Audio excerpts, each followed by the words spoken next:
part of the Press Play Podcast Network.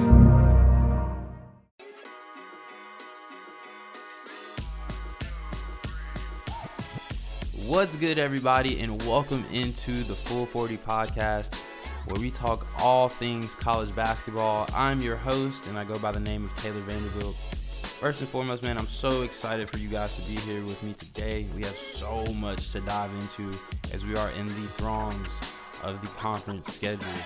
We're going to talk about a little bit of what's happened this week in basketball, but both what has happened and what's going to happen this coming weekend. We're going to talk about the top 25 poll that was released on Monday, and I have some problems with it. As well as we're going to get to my conference rankings. And last but not least, ESPN has dropped their top 25 player rankings as well as an updated bracketology. So I'm going to dive into those, give my reaction to those. So without further ado, let's get into it.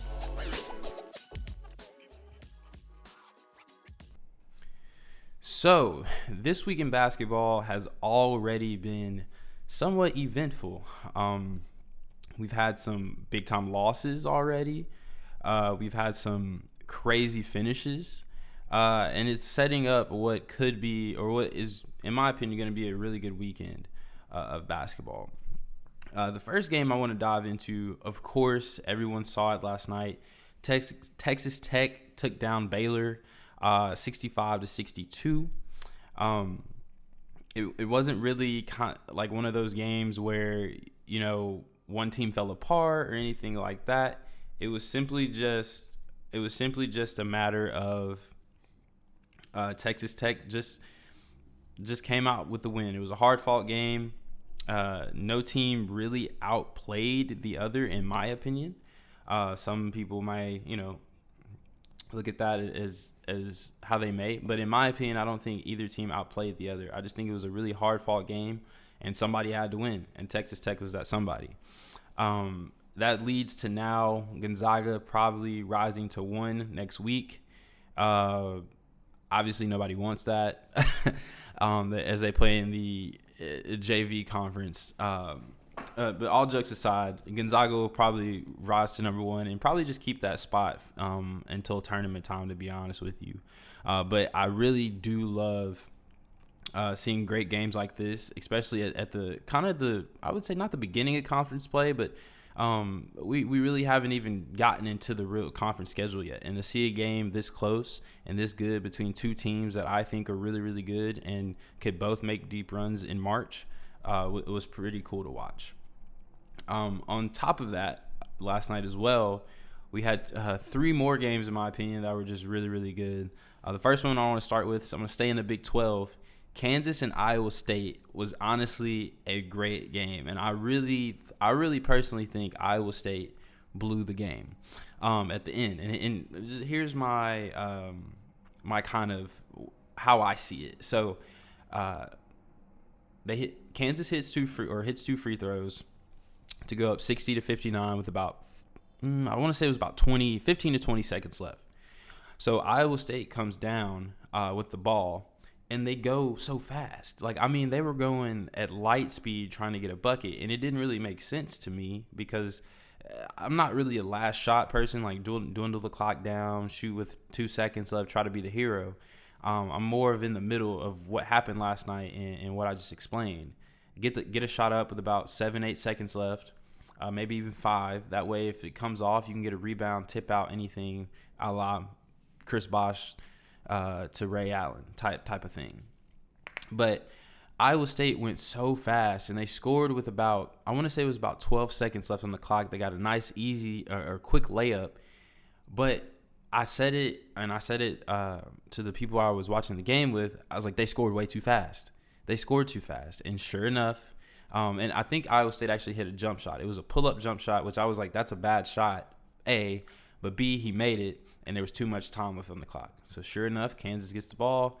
And as we all saw, they go down the court, hit what's basically a game-winning layup and with about 7 or so seconds left. And it was just a wild finish. And again, like I said about Baylor and Texas Tech, I absolutely loved the intensity of the game, the way that the way that it was literally back and forth and back and forth and back and forth the whole time. Iowa State had the lead at halftime, but of course Kansas in the fog will somehow miraculously find a way to pull these games out, and they did it yet again. Next up is actually we're going to go down to the south, or over from the south. I guess we were already kind of in a southern territory.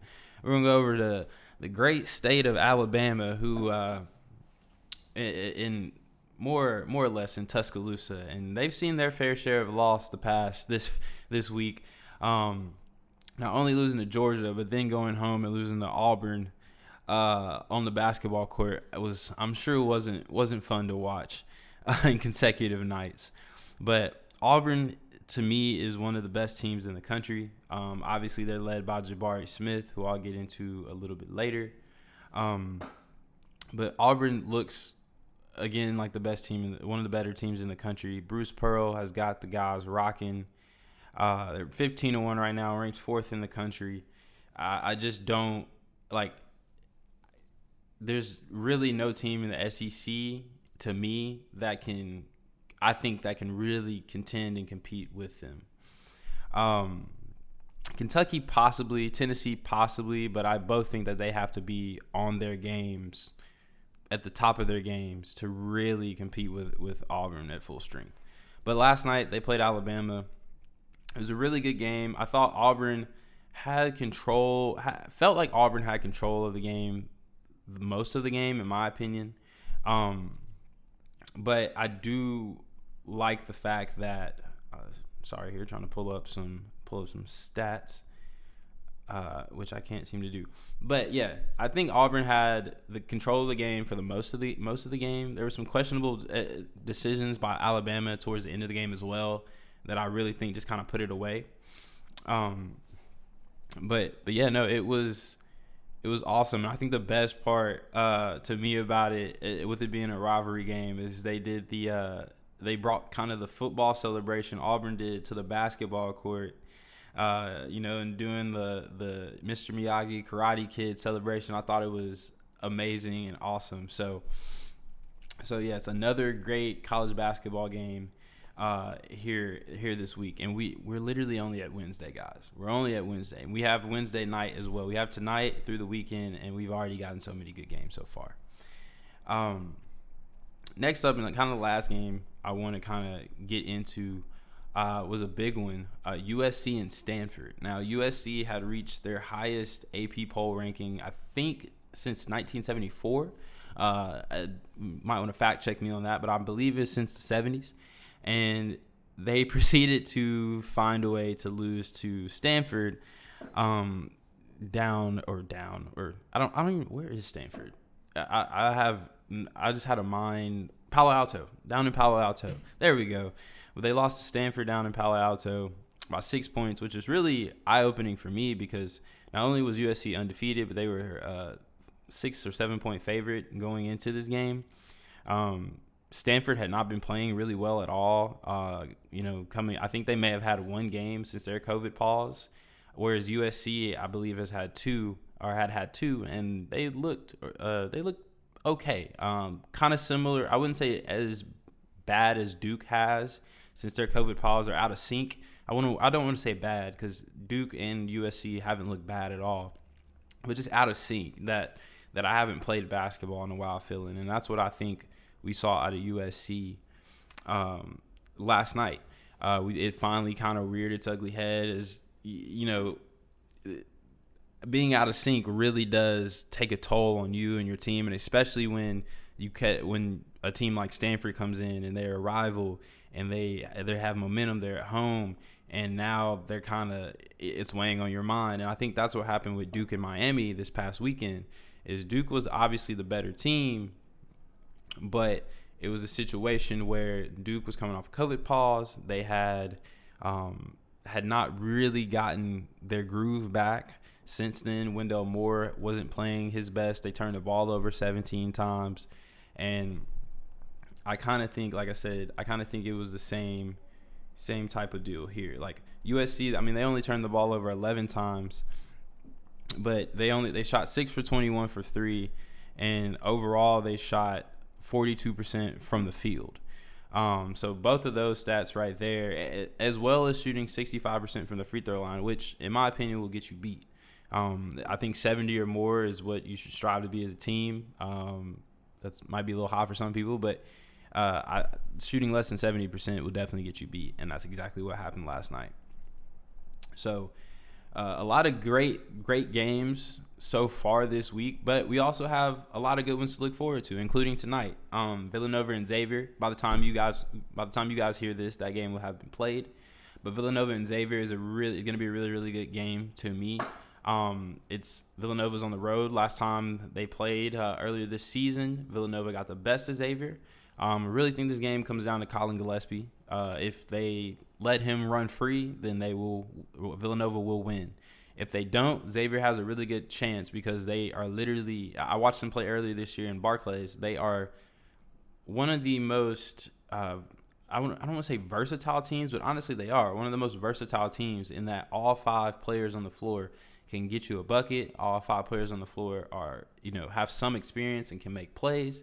They're really a solid team in my opinion. Next up, another good one for tonight is LSU and Florida. I think that'll be a really good defensive battle between them, but I honestly think LSU is one of the most underrated teams in America right now. They're playing great, coming off wins against Tennessee and Kentucky, so I personally think they'll get Florida, but there is a possibility that Florida, if they can find a way to click on offense and continue to turn teams over like they have been, I really do think that there is a way that Florida comes out with a victory. And I'm saying this as if Florida's not a 3-point favorite in this game going in, but to me the lines don't matter. What's in between the lines matters, and this game is basically just going to come down to who can turn who over the most, and who can make free throws and hit a couple threes. And I think that's where it's going to lie. Coming up for tomorrow, so as you're listening to this, or Thursday, Ohio State and Wisconsin play. That's a really good game in my opinion, and I'm really not a fan of Big Ten basketball, but that's neither here nor there. But Ohio State and Wisconsin is going to be a really good game. E.J. Liddell versus Johnny Davis, 2 of the best players in the country, and I'll get into them a little bit later. But I really think that it's going to be a really fun game to watch. I'm excited to see E.J. Liddell on another kind of big stage, and this is also for bragging rights in the Big Ten, as both teams are going to come into the game 4-1. Also on Thursday, this is a late night one. For all you West Coast people or you night owls, BYU and Gonzaga. I really love this matchup. I'm a big fan of both teams and both their styles of play. But BYU and Gonzaga, I think, has the potential to be a really underrated game. Obviously, Gonzaga is stacked. Timmy, Chet Holmgren, the list goes on. Nembhard, you could literally just name players for days. But I do think that this is a rivalry game. BYU is a very good team. This is for bragging rights and the top of the WCC. So I really do think that it will be a really fun game to watch. I'm really excited to watch it, as I haven't really watched a lot of Gonzaga outside of their big games this year, just because of the competition they have played outside of those games hasn't really just been the greatest, or even just kind of up to mid-level D1 status, in my opinion. And then this weekend, this Saturday, we have some really good ones. I know for me, it's 2 really good ones. First, we have Tennessee and Kentucky. Tennessee and Kentucky is going to be a very interesting game to watch for me. I think Kentucky is hitting their stride slowly. I know they just lost to LSU, but that was without their point guard, Sahvir Wheeler. So I really do think now Kentucky is starting to kind of figure it out, hit their stride. And on the flip side, you have a Tennessee team who is yet coming off a win against South Carolina, but before that, they had a loss against Alabama. They won a close game at Ole Miss that, in my opinion, they probably shouldn't have won. They had some Ole Miss had some cramping issues, and I mean that's why you play the game. But at the end of the day, I really do think if Ole Miss's point guard and main ball handler doesn't go out with cramps, and their other secondary ball handler is playing in the game, that Ole Miss wins that game. And then they lost to LSU. So to me, and I almost forgot, as well as Arizona, they played really, really close. Some questionable calls, but for both sides in that game. But that's why you play the game. So basically, I say all that to say, in Tennessee's last 5 games, they could easily have been 1-4. They haven't been playing great, but they've been doing enough in some of these games to just get by. But I definitely think on Saturday they're going to have to find a way to play like the Tennessee that we saw earlier this season, when they beat North Carolina and when they were beating Colorado. Like, that Tennessee team is the one we need to see in order for them, in my opinion, to beat Kentucky. I just don't see it. Kentucky, for the most part, has been kind of running ruckshot. Yes, they have a loss to LSU, but LSU, as I've said, is one of my sleeper teams, is one of the best teams in the country. So, it kind of is what it is on that, but I really do think that's going to be a great game. Another really good game, actually, is or intriguing game to me, is LSU and Arkansas. And I've already said my piece about LSU, so I won't go back into that. But Arkansas is on a bit of a slide right now. They're 0-3 in the SEC currently, which is surprising to me considering they started basically 10-0, 9-0 before losing to Oklahoma. And it's been like ever since then, they've just kind of fallen off. Hofstra then beat them. Their only win since losing to Oklahoma is against Elon, and Elon's is not really competition from Arkansas, but they lost to Mississippi State. They've lost to Vanderbilt, and they also lost to Texas A&M. So they need this win. They need this win bad to stay afloat in the SEC. Obviously, I don't think they're going to win it with 3 losses already, and the top teams having only 1. But this would be a big step in kind of chipping away and trying to get back into it. And again, when you get to the end of the season and things are getting tight, who knows? Some teams may fall off. Some teams may come on strong. Arkansas could be in a position where they could contend to have one of those top 3 or 4 seeds in the SEC tournament. But they need this game. They need this game without a doubt. Next up is Texas and Iowa State. Texas and Iowa State, to me, is going to be a really interesting game. Texas still hasn't hit their stride yet, I don't think. I feel like they're gelling a little bit more, but watching them, they don't look out of sync. It just doesn't look to me like a team that is like fully like a well-oiled machine. They just look like they're kind of struggling, kind of drudging along. I don't even know if that's a word. But they kind of just look like they're almost there, but they're not there yet. But I do think that a win over a team like Iowa State, who's ranked above them, it would be a great win for Texas, especially because they're 3-1 in the Big 12. Obviously, you want to kind of keep their footing there, with that being one of the better conferences, if not the best conference in basketball. I'll get into that in a second. But Texas and Iowa State, I think, will be a great game. Iowa State obviously needs this win. They're 1-3 in the Big 12. They need this win more than they know. So really interested to watch all of those games, or some part of all of those games this weekend. I think it's going to be really, really fun slate and weekend of games. And I'm excited to come back and talk with you guys about them next week.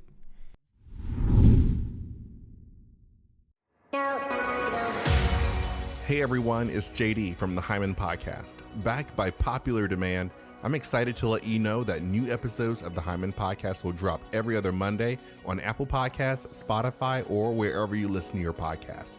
We're going to continue the conversations we started last season and keep having those hard conversations. There is so much in store for you this season, and I'm excited to share it with you. Subscribe today so you don't miss a single moment. The Hyman Podcast, part of the Press Play Podcast Network.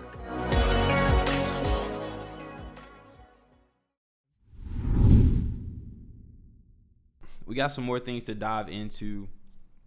I want to talk about my conference rankings. I believe that a lot of people have been like, this is the best conference and but I have a top 5 that I think most people would agree with when it comes to college basketball. So let's start out with number 5. We're going to start from the bottom here and go up, and I'm going to explain to you guys why I think this conference is where they are in my top 5. So coming in at number 5 for me, let me get to it. Coming in at number 5 for me is the Pac-12 conference. I like what the Pac-12 has going on. To me, I think one of my biggest kind of metrics that I use when I look at conferences and how I rank conferences is not only how competitive you are, how competitive each team is separately, whether especially out of conference, but how competitive the conference is within said conference. If the last team in your conference can knock off the top team, then that is a plus for me, because that means that throughout there's talent throughout it. That means that there are solid teams throughout. So yeah, so coming in at number 5 for me is the Pac-12. Right off the bat, you see they start off strong with 3 teams in the top 7 of last week's poll: Arizona, UCLA, and USC. And then right behind them is Colorado, who is not a bad team at all. They are 11-3 on the year. And then Stanford, who we just saw beat number 5 USC last night, is a really good team, or is a solid team as well. I think they're kind of hitting their stride and they're figuring some things out. I don't think they're a deep tournament team or anything like that, but I do think they're a solid team. And then you have Oregon, Washington State, Cal, just Washington, Arizona State, kind of those mid-tier teams that aren't necessarily the best when you look at it like on a national perspective, but in terms of just a conference as a whole, I don't think those are just terrible teams. I mean, when you look at it, excuse me, I'm in my throat. But yeah, like a team like Washington State, they only lost by 2 points to USC. And granted, a loss is a loss, but still, at the end of the day, a 2-point loss to a USC team who is in the top 5, that means you played them pretty close. That means you played them pretty doggone good. And to me, that's a big plus. So the Pac-12 for me comes in at number 5. Like I said, I think they are somewhat top heavy, but I do think that as you go throughout the conference, that it is still a solid conference, and any team can beat any team on any given night. Coming in at number 4 for me is the conference that we were just talking about just a little bit, and that's the SEC. I think the SEC is a very, very good conference this year. I really do think outside of Georgia that I would say South Carolina as well. Well, no. I'll leave South Carolina in there. But I say outside of Georgia that I don't believe that there is.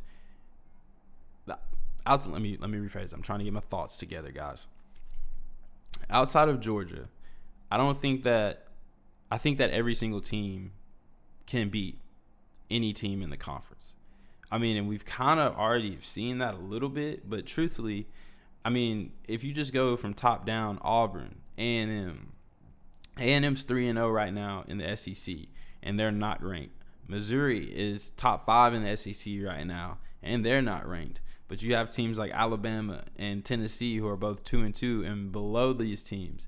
Mississippi State is a solid team. South Carolina has proven that they can be a solid team. Ole Miss is 1-2 in the SEC. And they're a solid team. So I just think for me, throughout top to bottom in the SEC, I really do think that they are one of the premier basketball conferences. But they're not in my top 3. And the main reason they're not in my top 3 is because how they've performed nationally. So big games, Tennessee, for example, Tennessee lost to Villanova. That's pretty much their big national game. Alabama's in my opinion, has done the best job on a national schedule, but to that point, outside of Auburn, but to that point, they lost to Memphis, they've lost to Davidson, and they've lost to Iona. So 3 really bad losses, and they're 11-5. So yes, they have some really good wins over teams like Gonzaga, but they also have really, really bad losses over teams like Iona. And I know they're coached by the GOAT Pitino, but I can't overlook that when I'm looking at just the conference as a whole. And I know Iona's good. They're 12-3. I know. But moving on to my next conference on the list, conference number 3, and that for me is the Big East. And some of you might be looking at me sideways like the Big East, but yes, the Big East Conference to me is one of the most underrated conferences in basketball this year. You have Providence, Villanova, Xavier, Creighton, Marquette, Seton Hall, and St. John's, and UConn and Butler. And Butler is on sort of a down year this year, but all the teams I just named are very, very solid teams. And all the teams I just named have a very solid opportunity at making the tournament.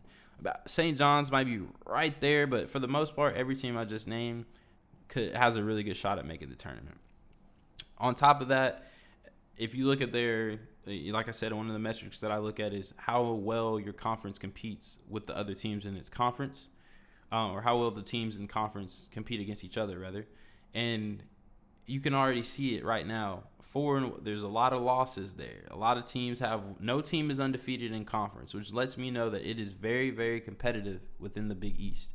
As I said earlier tonight, we have Villanova and Xavier. That's literally number 2 and 3 in the Big East right now. And to me, I just don't see how the Big East just continuously gets overlooked. Obviously, it's not a Power 5 conference, but like we all know in basketball, the Big East should have always been the 6th conference, and if not number 1 when it came to basketball. So that's why I love the Big East. Next is the Big 12. The Big 12 to me is, and I was kind of torn because, as I said earlier, I don't like the Big 10, but I got to give them their props. They're going to be my number 1, but I'll get to them in a second. But the Big 12 for me is definitely my number 2 conference. I mean, obviously the number 1 team in the country, granted they just lost. The number 1 team in the country is in this conference, as well as Kansas, Texas Tech, Texas, Iowa State. So there's very good teams from top to bottom first off. Secondly, as I've said, the metric that I kind of go by is how well the teams in your conference compete against one another. And as we saw last night, and as we can see looking at the conference win-loss, any team in the Big 12 can get beat by any team in the Big 12 on any given night. When you have a team that's ranked number 15 in the country, but they're 1-3 in conference, that lets you know how good that conference is. Or maybe that team isn't a real contender, but I do think Iowa State is a real contender. So we're going to say that lets me know how good the conference is. And then when you look at teams like West Virginia, Oklahoma State that are in the middle of the pack, to me, they're no slouch. Even TCU, they're 10-2 on the year, but they're 0-1 in conference.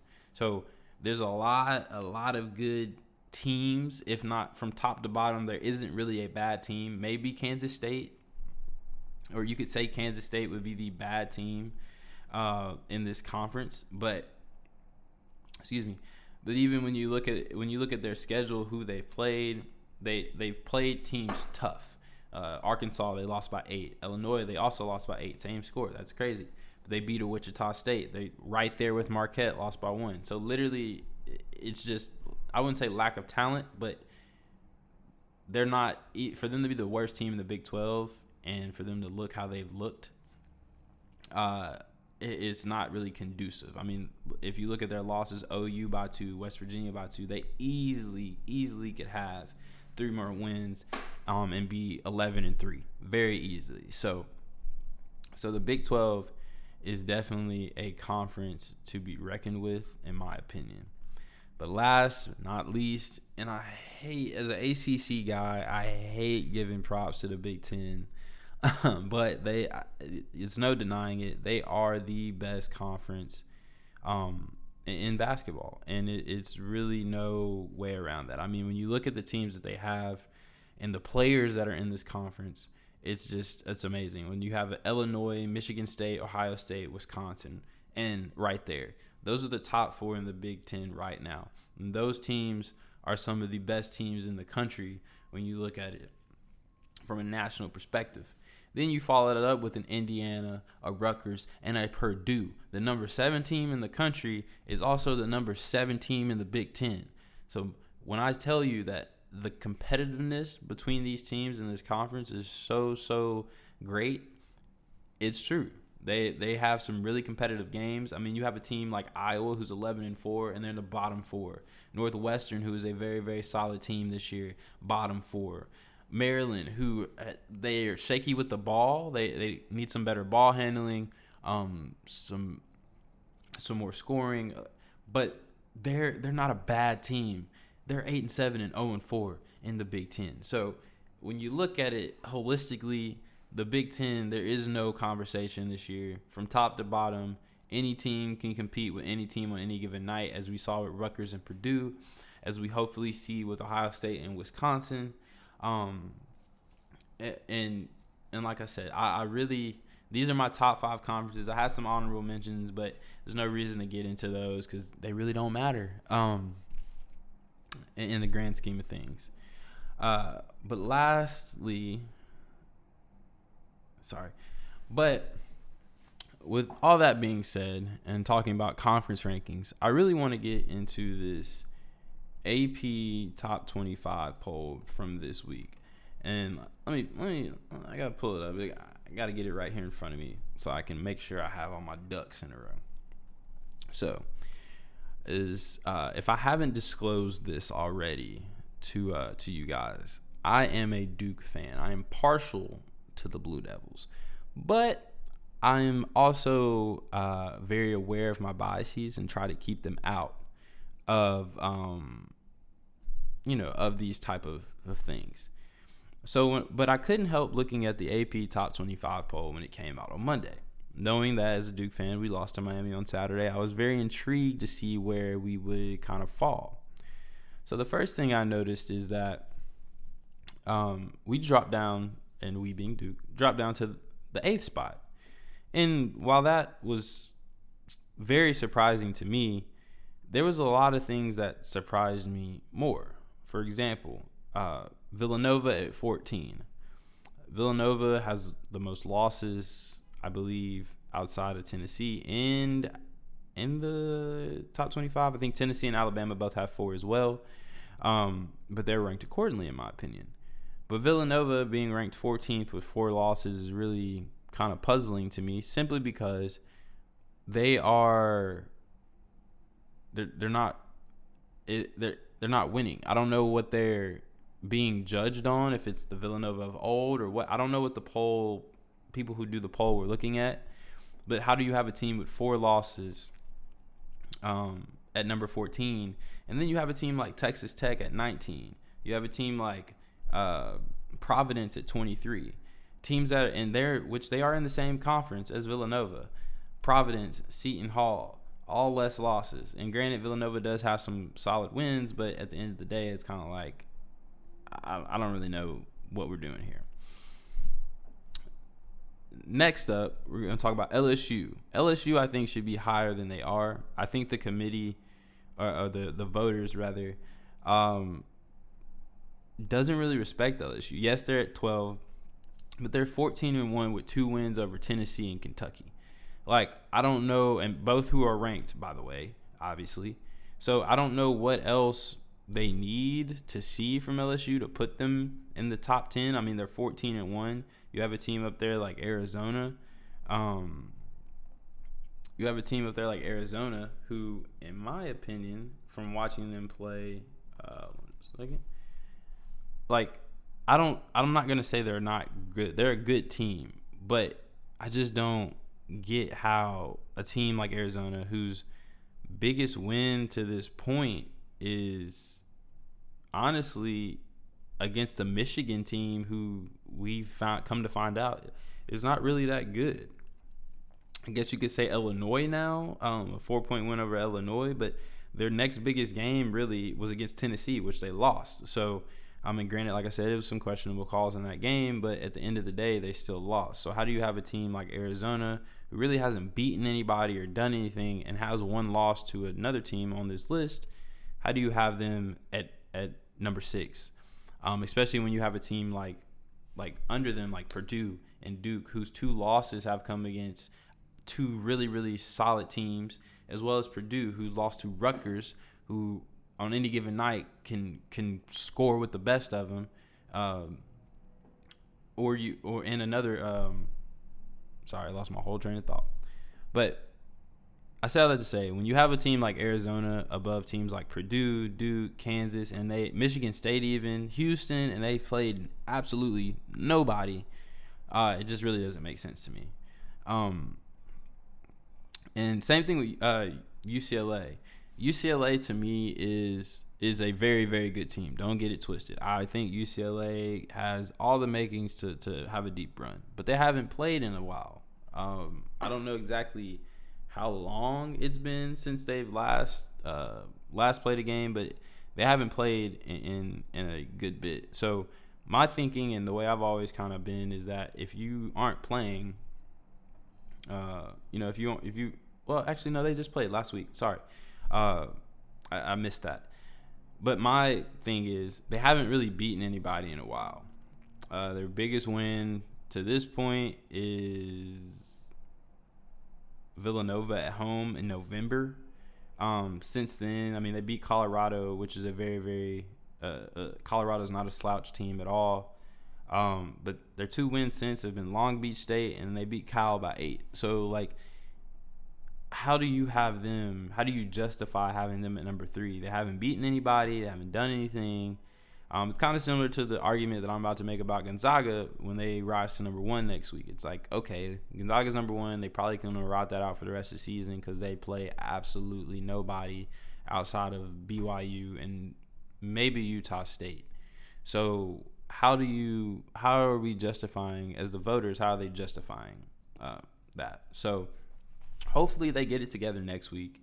I don't want to see this. I don't want to come here and see where we're talking about the same thing and them not ranking teams like they should. So, and lastly, I was going to get into the top 25 player rankings, I was going to get into bracketology a little bit, but I want to save that for next week. I'm going to let these games kind of play out and really, really dive into it next week. But ESPN, or this is what I want to talk about. ESPN dropped their top 25 players in college basketball. I think this is the second time they've done it this year, and these always interest me because I just love to see where their perception of players are versus the kind of national social media and my own perception of these players. So I'll just rattle off the top 25 right quick, and then I'll kind of go into, where I think there were some discrepancies for me. So, or maybe I'll just do it as we go. So, number 1, Johnny Davis, obviously best player in college basketball currently. He is everything that Wisconsin he goes, Wisconsin goes, obviously. But he has really been on fire. There's not much that you can kind of say about him negatively. Right now, he is pretty much the front runner for National Player of the Year. Boom. That's it. Nothing else needs to be said about Johnny Davis. As we go down, you have Kofi Cockburn from Illinois. Obviously, he was going to be he was amazing last year. He's just continued that this year. Rebounding machine. And as we talk about a rebounding machine, Oscar Tshiebwe is the best college rebounder I've ever seen with my own 2 eyes. This man literally is a walking 10 to 15 rebounds. It doesn't make sense. And he's also starting to put the ball in the hole a lot as well.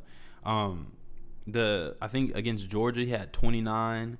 So he's really the key for Kentucky, which is crazy to think about. A transfer, not a freshman, not a guy that had been there, but a transfer has come into Kentucky and been the guy. I feel like they tried to do that a few times over Cal's kind of tenure, but they have actually found the probably the best transfer, arguably. I don't really know who's transferred into Kentucky like that, but I think this might be one of the best transfers Kentucky's ever had.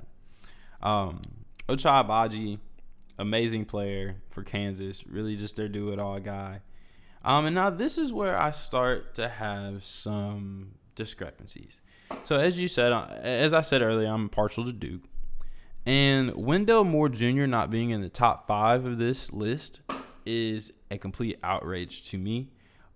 He literally is the most do-it-all player in the country. He runs point guard for Duke. He can run 2.